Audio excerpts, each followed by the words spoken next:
আমার একটা কথা অপছন্দ হওয়ার কারণে আপনি আমাকে গালি দিতে পারেন অফকোর্স, কিন্তু আমাকে গালি না দিয়া যখন আপনি আমার মা বোন আমার স্ত্রীকে গালি দিচ্ছেন, এর মানে হলো আমাদের একটা তুমুল লড়াই করতে হবে সামাজিক মনস্তত্ত্ব পরিবর্তনের।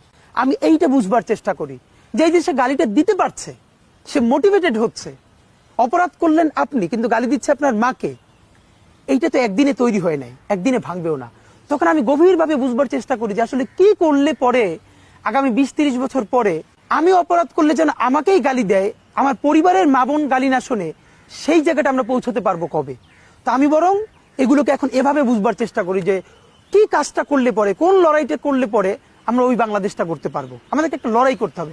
আমি পার্সোনালি কষ্ট পাই না, কিন্তু দেখেন আমাদের জুমা, আমাদের মেয়েরা যারা আমাদের সাথে অ্যাক্টিভিজম করে, দেখেন বুলি করা তো ভিন্ন কথা, তাদেরকে নিয়ে ফেক ভিডিও পর্যন্ত বানানো হয়।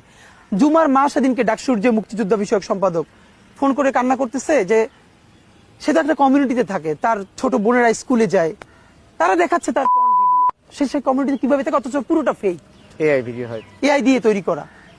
খুব কঠিন লড়াই।